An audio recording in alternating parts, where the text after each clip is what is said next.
Dwarakesh Ravichandran.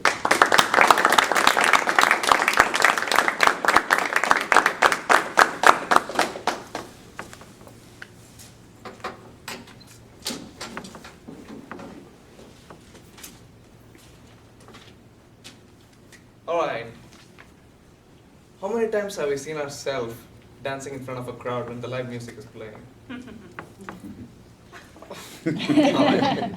How many times have we seen ourselves trying to change something from our life, but you really can't do it? Who is that that's holding you back? If you're married, it's not your in-laws who makes fun when you do this dancing in the crowd. And it's not your family who's trying to stop you not to make the change. We're all afraid in similar situations. My fellow Toastmasters, it is fear the worst enemy of your life, and it is an everyday thing.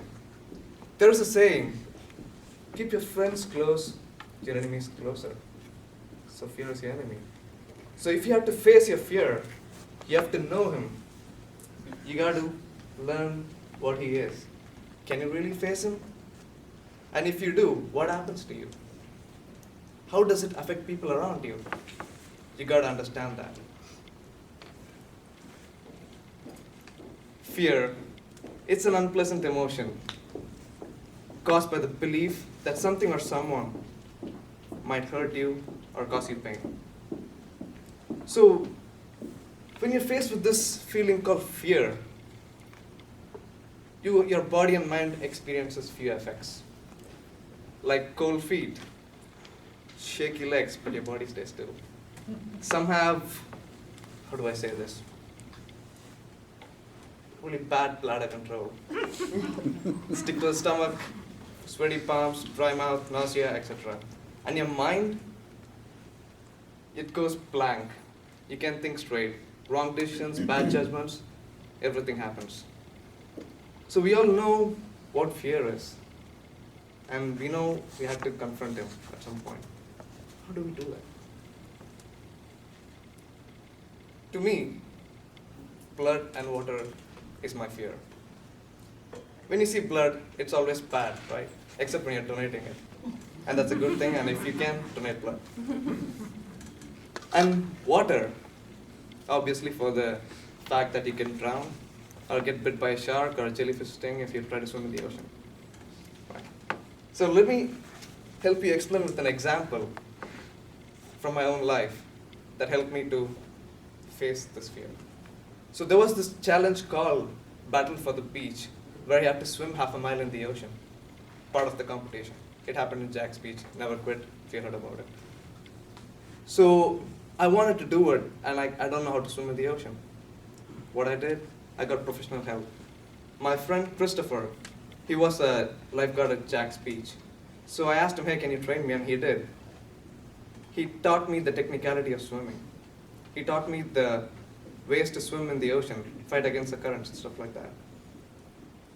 I studied really good. I worked hard. I practiced really good. And I completed the race successfully. That was my first fear against water. Next, blood. Yeah, how do you face blood, right? It's not you go voluntarily say, I want to see blood and face it. This last part of the competition was to do a 50-meter soft sand crawl in the beach, right? So there's ropes underneath, and you got to go underneath the ropes. You got to crawl like in a military style. So I was about to finish the race. I was excited, and I went down, and suddenly I felt one of the ropes rub against my eyelids. The next thing I could see is I was sweating red. That was not the worst part. I was sweating blood. The chunk of flesh from my left eyelid was hanging in front of my eyelashes, sticking right there. So I kept doing it. I saw my left forearm filled with blood, covered by red. And if you have known me for a long time, I have a proven track record of passing out when I see blood. So I was doing it, and I could see the light getting dimmer and dimmer.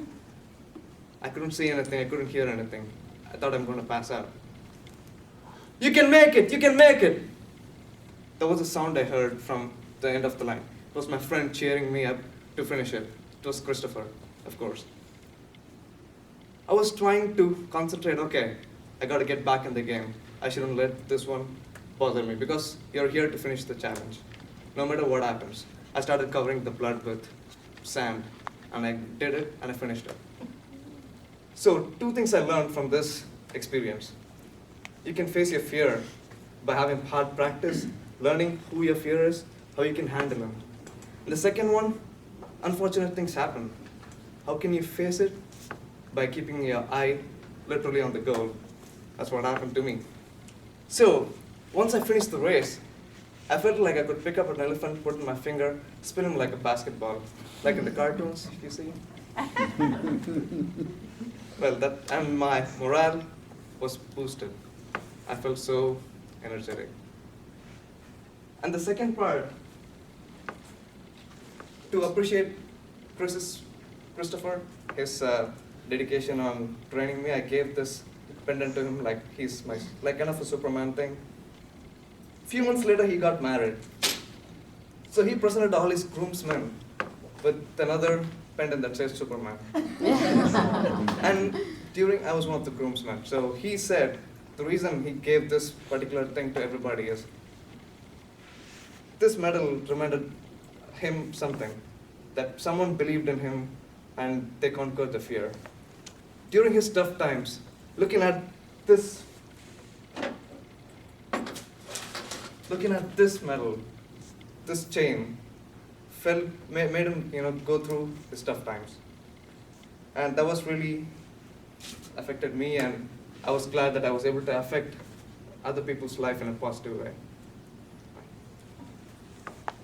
So, after all this ordeal, right, what is fear? Fear is healthy. Fear is an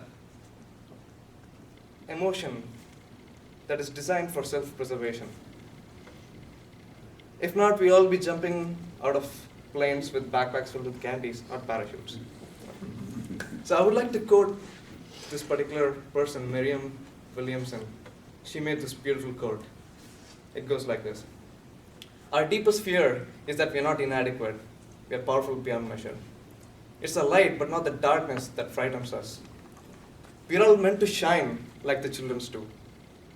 As we shine, let our light shine, we automatically liberate others from their fear.